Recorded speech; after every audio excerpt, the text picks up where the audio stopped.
Here we have one of my favorite books on statistics, Methods and Application of Linear Models by Hawking, and it treats both regression and ANOVA, analysis of variance. It is one of my favorite books because I think its rigor is perfect for me, and it also provides a lot of intuition. It provides information on linear models, regression on linear models, on transforming several variables, collinearity, inferential observations, polynomial models, then on ANOVA, classification models, mathematical theory of linear models, multiple crossed and nested vectors, the AOV method with balanced data, the AVE method with balanced data, mixed models, and simultaneous inference, test and confidence intervals. I really like this book. It is a very good book. It has a lot of really cool problems, very good practice problems. If you know probability already, and are fairly familiar with what statistics is trying to do, like confidence intervals and hypothesis tests, then this is an ideal book. Don't expect rigorous math in here. Don't expect measure theory in here. But do expect very nice reasoning for why things are true.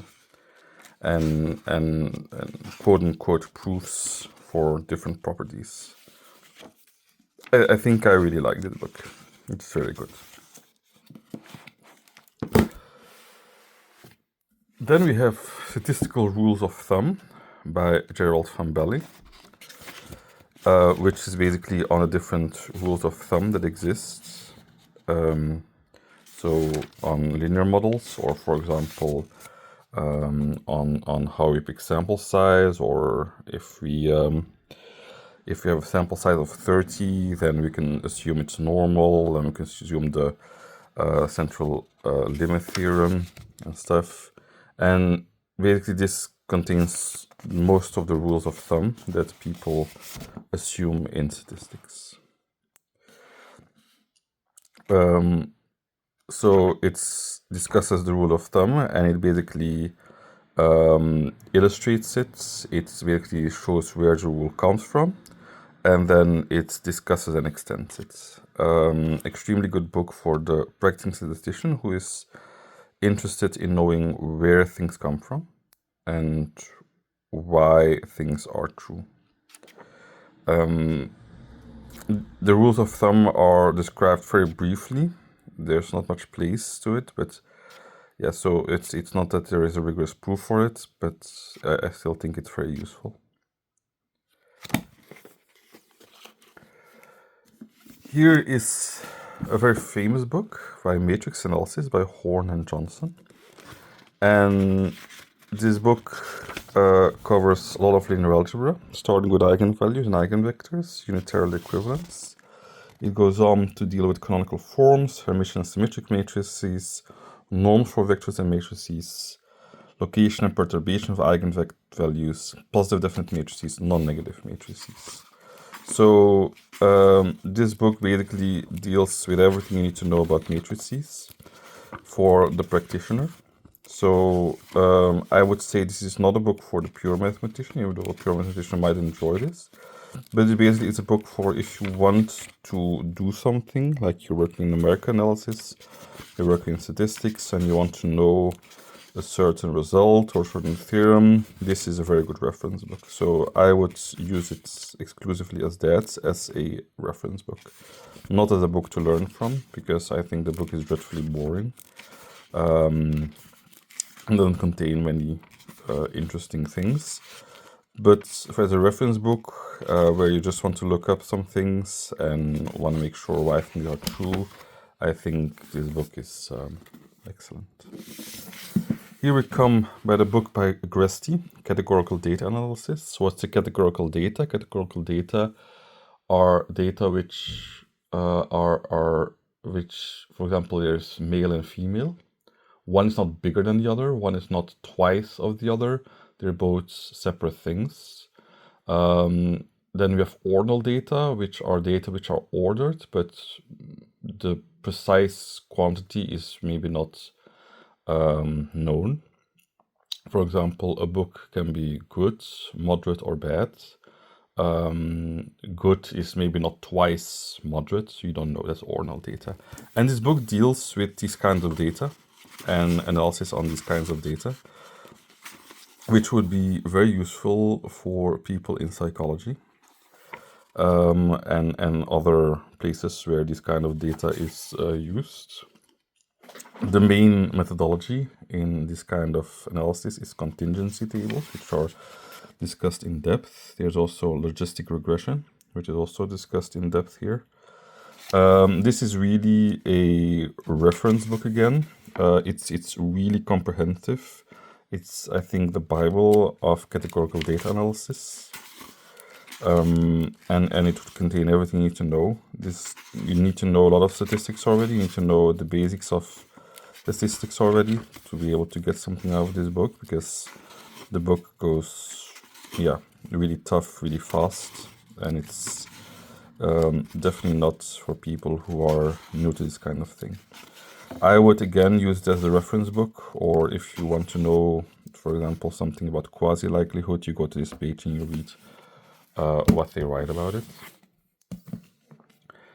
Then we come to Bayesian biostatistics by Lesavre and Lawson, which is a book on Bayesian statistics in biological circumstances.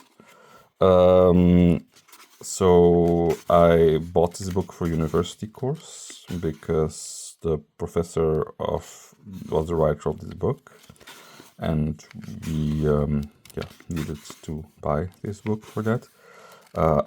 Aside from buying it for that course, I never used it because the book is not good. Anyway, here we have a very thick book, The Bible of Time Series analysis by Hamilton. It contains basically everything you want to know, at least in the past, of time series. So it starts with difference equations, lag operators, ARMA processes.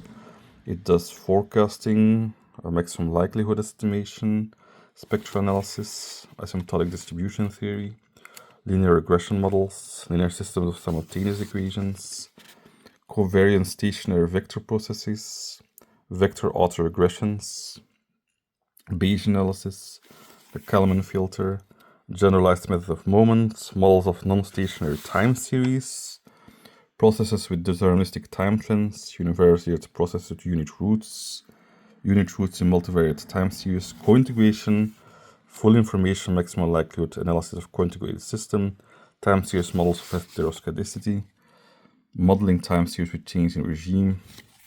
So this book basically contains everything you want to know about time series, which are basically data which evolve over time. For example, number of ice cream sold in a year, over days of the year. And it basically tells you how to analyze this statistically, mathematically.